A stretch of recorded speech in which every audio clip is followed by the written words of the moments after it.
수년 전 리더스 다이제스트라고 하는 잡지에 이런 제목의 기사가 났습니다. 운 좋은 사람이 되려면 행운을 부르는 습관을 가져라. 다분히 세속적인 관심을 불어일으킬 만한 기사의 내용입니다만은 이렇게 한번 해석할 수가 있을 겁니다. 복의 사람이 되려면 복을 부르는 습관이 무엇이냐? 우리 다 복된 사람 되길 원합니다. 하나님 주신 축복을 누리길 원하잖아요. 그러면 어떻게 우리 안에 복을 부르는 습관의 사람이 될 수 있을까? 저자는 이 글에서 짧게 세 가지를 얘기합니다. 하나는 열려진 마음의 소유자가 되라는 겁니다. 자기의 집착과 아집을 버리고 새로운 가치관과 인생관, 세계관을 받아들이라는 겁니다. 내가 지금까지 살아온 것, 내가 생각하는 것 외에 더 넓은 세계와 보다 높은 것이 있다는 것을 믿고 수용할 수 있는 마음이 있어야만이 복을 받는 복의 습관의 사람이 될 수 있다는 겁니다. 두 번째는 자족함을 누리라는 겁니다.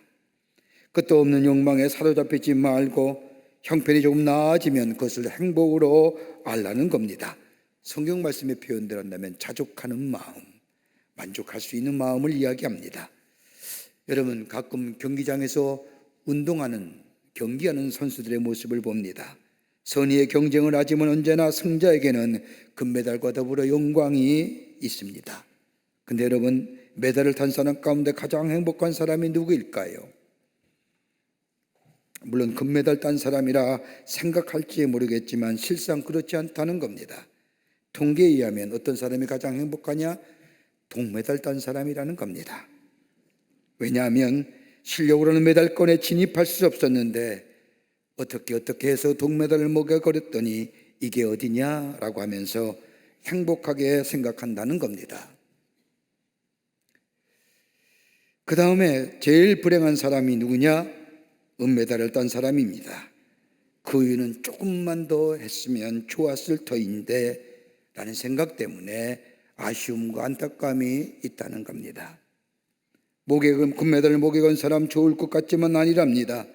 은메달을 목에 건 사람보다는 낫지만 동메달을 딴 사람보다 행복지수가 높지 않더라는 겁니다. 왜 그럴까요? 기록을 좀 세울 걸 이라는 아쉬움 때문에 라는 겁니다. 자족할 수 있는 마음, 만족할 수 있는 마음, 여러분 지금보다 예전이 낫습니까? 그러면 지금의 자리에서 만족하십시오. 그러면 행복합니다. 그 얘기하는 거예요. 또 하나 있다고 한다면 복을 맞이할 수 있는 법을 배우라는 겁니다. 언제나 복은 있다는 겁니다. 나에게도 기회가 있다는 겁니다. 아직도 복된 자리는 비어 있습니다. 아니, 아직도 정상은 비어 있습니다. 진취적인 생각, 능동적인 생각을 가지고 주저앉지 말고 부정적인 생각을 배격하라는 겁니다. 그럴 때에 복된 습관의 사람, 복을 부르는 자의 삶을 살 수 있다는 겁니다. 그런데 문제는 이런 자가 되려고 해서 내 안의 것에 세 가지의 것이 없어야 합니다. 하나는 강한 분노입니다. 부정적인 분노입니다. 자꾸만 화를 냅니다. 화낼 문제도 아닌데, 내가 간섭할 문제도 아닌데 이유 없이 분노가 일어납니다. 화가 일어납니다. 그 화를 가리켜 내 스스로는 의분이라고 얘기하지만 그것이 아닙니다. 부정적인 강한 분노, 이거 없어야 합니다. 또 하나 있다고 한다면 강한 욕망입니다. 여러분, 욕망이 강하면 뒤따르는 것이 있다고 한다면 그것은 시기와 질투입니다. 여러분, 강한 욕망으로 인한 시기와 질투가 생기면 걷잡을 수가 없습니다. 이 욕망은 시기와 질투일 뿐만 아니라 자기 상실을 가져다 주며 자기 관리에 허점을 만들어주며 과정은 생략하고 결과만 추구하는 자가 됩니다. 또 하나 있다고는 자기 연민입니다. 여러분, 자기 연민은 자기를 속이는 겁니다. 자기를 속이는데 자신은 모르고 있다는 사실입니다. 모르고도 아는 척, 아무것도 없으면서 있는 척, 자기 스스로 자신을 속이는 마음. 그렇지 않은데 슬픈 존재, 그렇지 않은데 고독한 존재, 나르시즘에 빠져서 스스로 자기를 평가절하해버리는 삶. 이것이 우리 가운데 사라져야 한다는 겁니다. 그럴 때에 복을 부르는 습관의 사람이여 복된 사람으로 살아갈 수 있다는 겁니다. 여러분, 오늘 본문의 말씀을 보십시오. 오늘 본문의 말씀은 바울이 로마의 감옥에 있을 때에 빌립보 교회를 향한 간절한 편지입니다. 여러분, 바울이 본래는 소아시를 건너서 비두니아를 거쳐서 저 소아시로가 복음을 전하기를 원했는데 갑자기 성령께서 계시 가운데 마게도 사람을 통하여 손을 흔들어 내게로 오라는, 나를 좀 도와주시라고 하는 환상을 보고 그의 선교의 지경을 바꿉니다. 그리고 마게도냐로 가서 첫 번째로 복음을 전하기 위해서 도착한 것이 빌립보입니다. 빌립보에 들어간 이 바울, 보통 유대인의 여행 중에는 회당에 들어가서 회당을 통하여 안내를 받고 또 숙소도 할 수 있지만 빌립보 지역에는 회당이 없었기에 시장에 나가 하나님의 말씀을 전합니다. 그러면서 자주장사 르디아가 회심하지요. 또 점치는 자의 저 소녀를 고쳐줬던 이유 때문에 저 빌립보 감옥에 갇혀 매맞고 고생하지요. 그러는 가운데 그 감옥에서 찬송하며 기도할 때 옥문이 열려지고 그로 인하여 간수의 가족이 예수를 믿고 그리하여 빌립보 교회가 시작이 됩니다. 얼마나 귀한 장소입니까? 이 빌립보 교회는 바울의 선교에 열심으로 동참했습니다. 그렇게 바울은 빌립보 교회를 생각할 때마다 오늘 1장 3절과 5절의 말씀을 보면 내가 너희를 생각할 때마다 나의 하나님께 감사하며 간구할 때마다 너의 머리를 위하여 기쁨으로 항상 간구함은 너희가 첫날부터 이제까지 복음을 위한 일에 참여하고 있기 때문이라고 빌립보 교회를 향하여 칭찬합니다.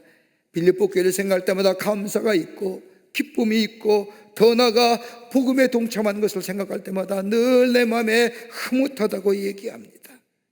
이랬던 빌립보 교회, 그런데 오늘 바울은 이 빌립보 교회에 편지하면서 여기에 이렇게 얘기합니다. 구원을 이루라. 구원 지향적 공동체를 이루어가라는 겁니다. 개인적으로 그 지향적인 가치관의 사람이 되라는 겁니다. 여러분, 우리가 다 구원받은 사람인데 도대체 무슨 구원을 이루라는 것이냐며 반문하는 분도 계실지 모르지만 여러분, 그리스도의 삶은 매일매일 구원을 경험할 뿐만 아니라 구원 지향적인 삶입니다. 구원받았지만 구원의 완성을 향하여 나아가는 존재가 바로 그리스도인들입니다. 신학적으로 말하면 우리가 하나님의 은혜로 예수를 우리의 삶의 주인으로 받아들일 때에 우리는 칭의함을 받았습니다. 의롭다 여김을 받았습니다. 이것을 끝나는 것이 아니라 칭의함을 받았으며 예수 안에서 성령의 도우심을 통하여 하나님의 말씀과 기도의 삶이 내 안에 충만하게 될 때에 나의 삶이 성화의 삶으로 다가갑니다. 그리고 하나님 나라에 갔을 때에 우리는 구원의 완성인 영화의 자리에 들어갑니다. 이게 그리스도의 삶입니다. 여러분, 우리 영은 하나님의 소원이 무엇일까요? 하나님의 뜻은 다른 것이 아니라 데살로니가전서 5장 16절서부터 18절의 말씀을 보면 항상 기뻐하라, 쉬지 말고 기도하라, 범사에 감사하라, 이는 그리스도 예수 안에 있는 하나님의 뜻이니라. 하나님의 뜻은 우리를 향한 하나님의 뜻이 아니라 항상 기뻐하는 겁니다. 쉬지 말고 기도하는 겁니다. 범사에 감사하는 삶입니다. 이게 하나님의 뜻입니다.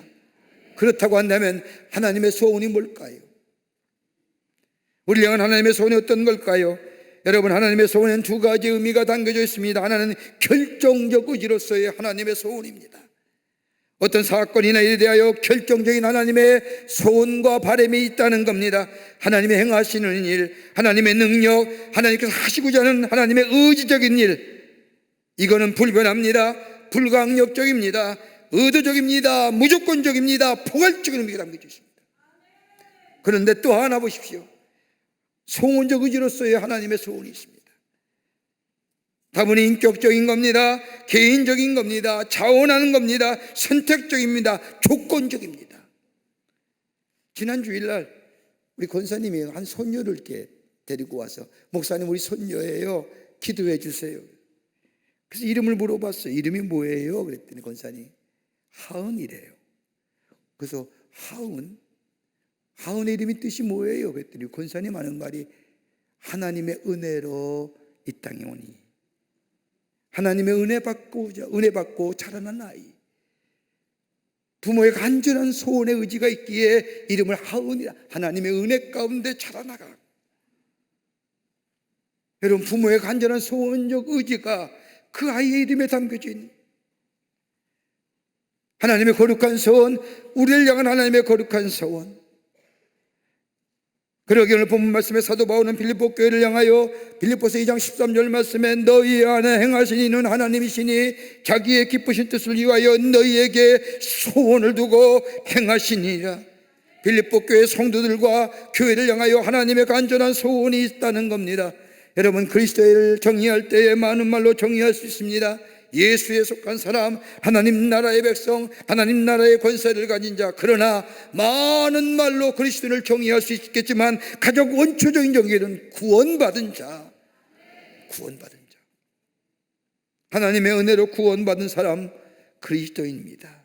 그러기에 구원은 어제도 받았다면 오늘도 받아야 할 것이고 내일도 받아야 할 것이고 매일매일 구원을 경험하는 삶, 여기에 구원지향적 가치관을 가진 인생.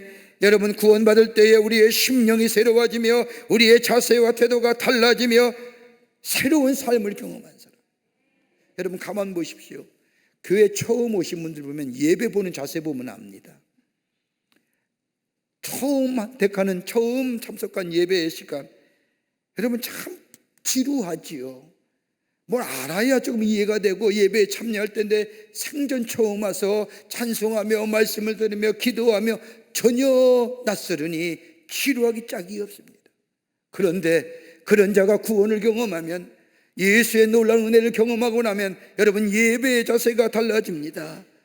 그리고 깊은 성화의 자리에 들어가면 예배를 사모하는 자가 되는 겁니다.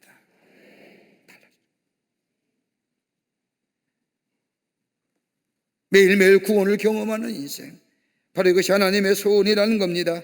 그 하나님의 소원을 온전히 이루어갈 때에 그리스도의 날에 자랑거리가 되게 하신다는 겁니다. 그렇다고 한다면 그리스도의 날에 자랑거리가 된 매일매일 구원을 이루어가는 삶, 어떤 삶일까요? 함께 말씀을 나누며 은혜 받기를 원합니다. 첫째는 하나님의 거룩한 소원을 이루라는 겁니다. 오늘 빌립보 2장 13절 말씀을 보십시오. 너희 안에 행하신 이는 하나님이시니 자기의 기쁘신 뜻을 위하여 너희에게 소원을 두고 행하시나니. 여러분, 예수 믿고 구원받은 사람 누구에게나 하나님의 기쁘신 뜻을 위한 하나님의 거룩한 소원이 있다는 겁니다. 한 사람 한 사람에게 하나님의 소원을 가지고 계신다는 겁니다. 여러분, 우리가 인생의 여정을 겪으면서 어렵고 힘들 때마다 우리가 갖는 스스로의 자기 비하의 모습이 얼마나 많습니까? 나라는 존재는 별것이 아니구나, 나라는 존재는 초라한 존재구나, 나는 아무것도 아니구나 하고 얘기하며 자기 비하할 때가 얼마나 많은지요. 근데 우리 주님은 그러지 말라는 겁니다. 이사야 49장 16절의 말씀을 보면 나는 내 이름을 내 손바닥에 썼다고 말씀합니다. 나 자신에 대하여 실망한다 할지라도 우리 하나님에게는 실망한 법이 없다는 겁니다. 나는 나를 버린다 할지라도 하나님은 절대로 나를 버리지 않는다는 겁니다. 왜요? 우리를 향한 하나님의 소원이 있기 때문입니다. 그러기에 너희에게 소원을 두고 행하시나니. 여러분, 여기서 행한다고 하는 것은 에너지입니다. 행동하는 에너지입니다. 하나님의 소원이 나에게 있는데 그 소원을 두고 기다리신 것이 아니라 그 소원을 두고 행동하신다는 겁니다.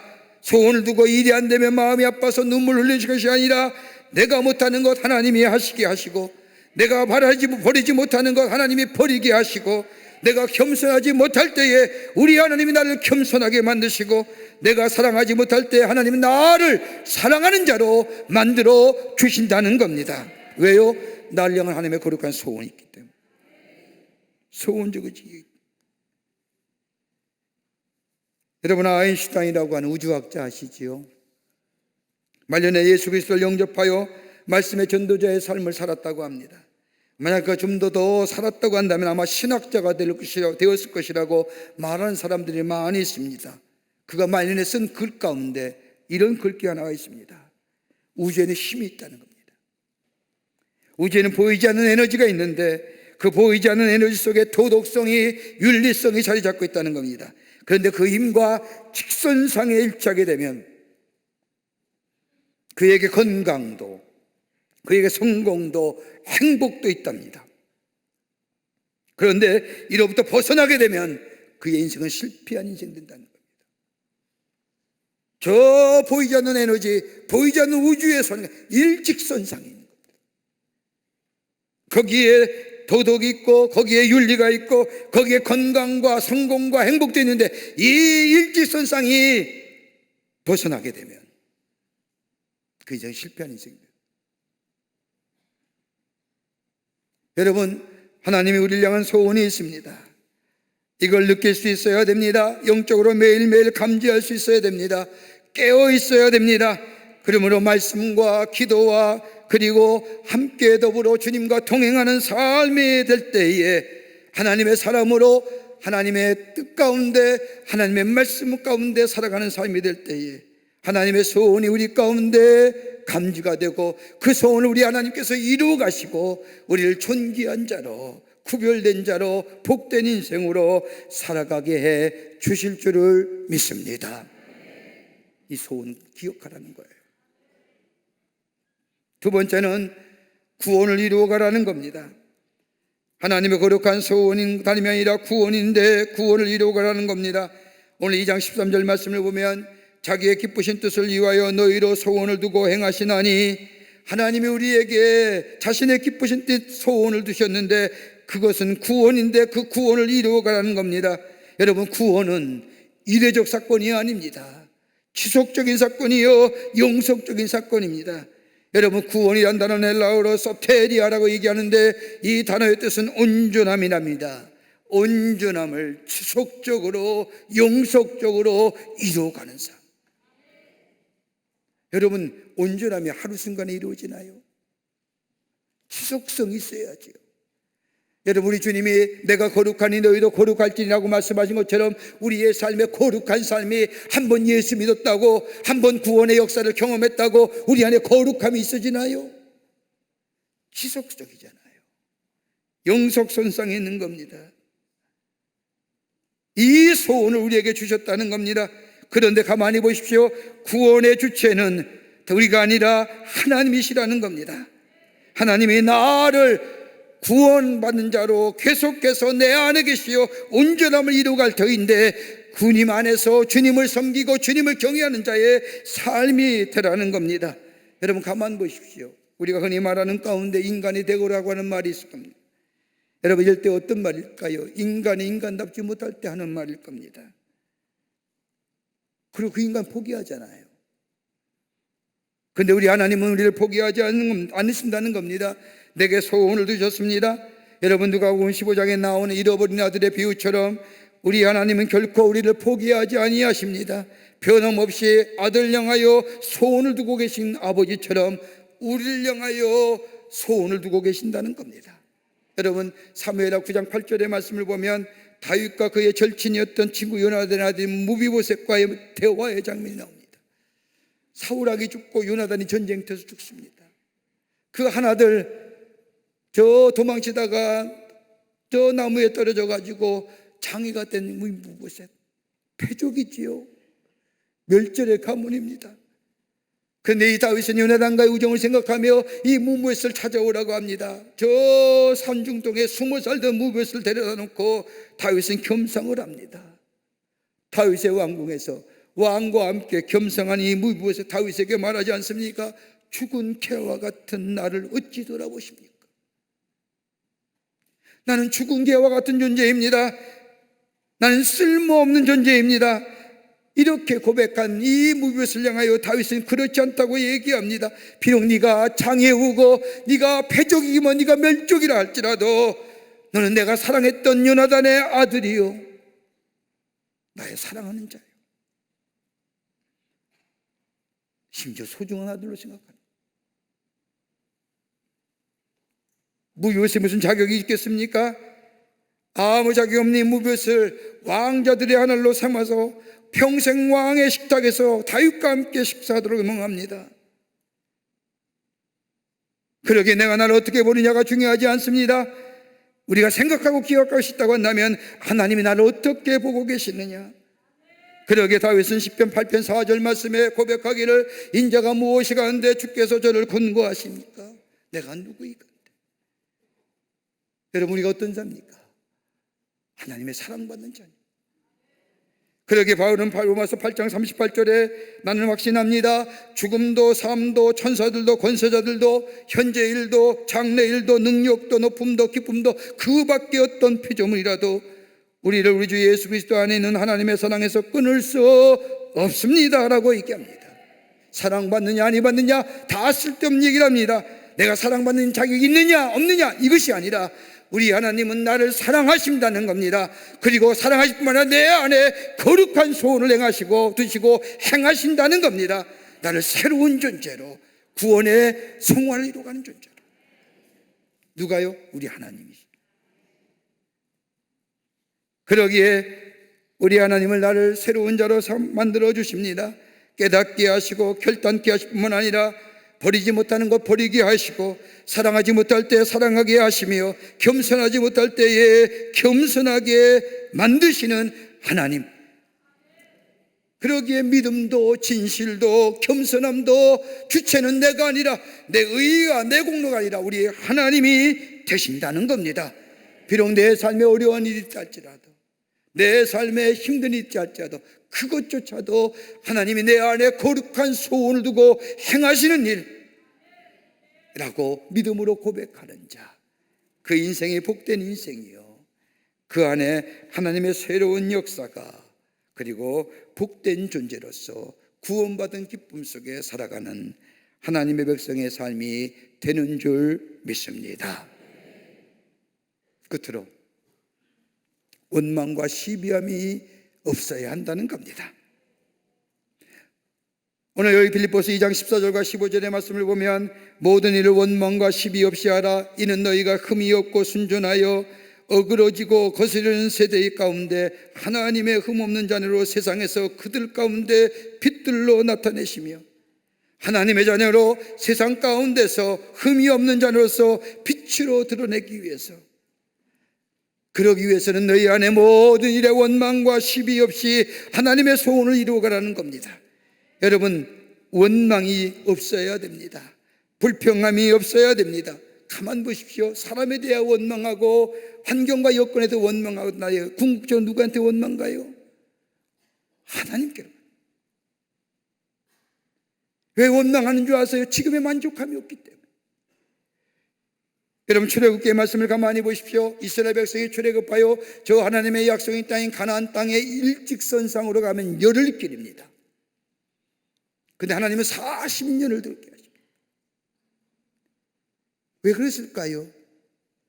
다름이 아니라 하나님의 백성으로서 하나님을 잊어버린 삶, 저 신앙의 모습을 잃어버린 저 이스라엘 백성들, 노예 근성으로 꽉 사로잡혀 사는 자유를 잃어버린 저들의 심령, 저들의 마음, 육체의 환경은 자유로웠지만 여전히 마음은 저 노예 근성에 사로잡힌 저 이스라엘 백성. 하나님은 저들을 40년의 광야를 돌리면서 하나님이 어떤 하나님이고 저들의 정체성을 찾게 하시고 저들의 삶이 어떤 삶인가를 보여주시고 경험케 하시고. 그런데 이스라엘 백성 가만히 보세요. 40년의 광야 생활에 저들이 가장 많이 한 게 뭐예요? 원망이에요. 모세를 원망하고 하나님을 원망. 그러게 바울은 뭐라고 해요? 저들이 광야에서 출애굽의 1세대가 죽은 이유 나임이 아니라 원망의 죄, 마음의 죄가 입술의 죄로 나옵니다.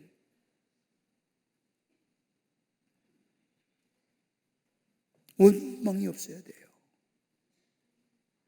더 나아가는 바울은 뭐라고 해요? 하나님의 소원을 이루기까지 시비 없이 하라고 합니다. 시비가 어떤 걸까요?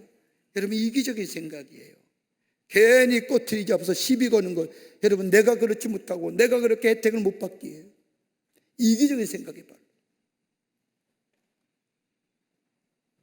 여러분, 우리 하나님은 선하신 하나님이고 협력하여 선을 이루신 하나님이라고 고백하지 않습니까? 때는 내가 부족한 것도 있고 내가 또 손해보는 일이 할지라도 우리 하나님은 선하신 하나님이고 궁극적으로 합력하여 좋은 열매를 맺게 하신 하나님이라고 하는 우리의 믿음의 고백이 있다 한다면 내가 조금 손해본더라도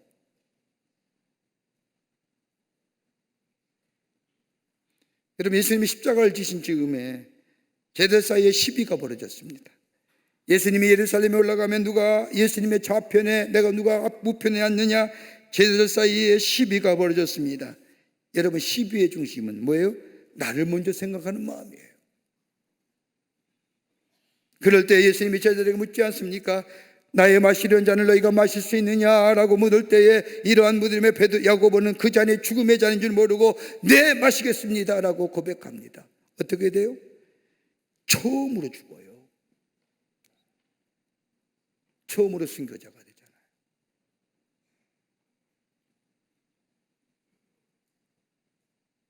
원망과 시비 없어야 됩니다. 하나님의 일은 원망과 시비 없어야 됩니다. 더더구나 구원을 이루어가는 일에는 하나님을 먼저 생각해야 됩니다. 나를 새롭게 하시고 나를 새로운 존재로 삼으시고 내게 사명을 주시고 나로 하여금 하나님의 소원을 주시고 그 뜻을 이루어가고 나로 하여금 어두운 세상에 구별된 사람으로 저 주님 앞에 자랑스러운 사람으로 빛이 되게 하시어 빛나게 하기 위해 하나님의 거룩한 소원을 생각하며 살아가는 인생, 구원받은 자의 모습이요, 구원 지향적인 가치관을 가진 삶의 모습이요, 매일매일 하나님과의 일직성상에 있는 삶이요, 이럴 때에 저 마지막 때에 그리스도의 자랑거리가 되는 하나님의 사람으로 살아가게 될 줄 믿습니다. 두렵고 떨리는 마음으로 구원을 이루어가야 됩니다. 원망과 시비가 없어야 됩니다. 그리고 나를 향한 하나님의 소원이 있음을 기억하며 성령 안에서 동행하는 삶들 때에 우리를 구별된 자로 자랑스러운 사람으로 복된 인생으로 살아가게 주실 줄을 믿습니다. 이 놀라운 은혜가 여러분과 저 가운데 있어지기를 주의 이름으로 축원합니다. 하나님 감사합니다. 주께 저희를 사랑해 주셔서 하나님의 자녀 삼으심에 감사합니다. 구원의 감격 속에 살게 하신 하나님, 매일매일 우리의 삶 속에 구원을 이루어가게 하여 주시며 성화의 과정을 통하여 주님 앞에 섰을 때에 자랑할 수 있는 영화로운 하나님의 백성의 삶으로 살아가도록 인도하여 주시옵소서. 성령이 우리와 늘 함께해 주실 줄 믿으며 예수님의 이름으로 기도하옵나이다. 아멘.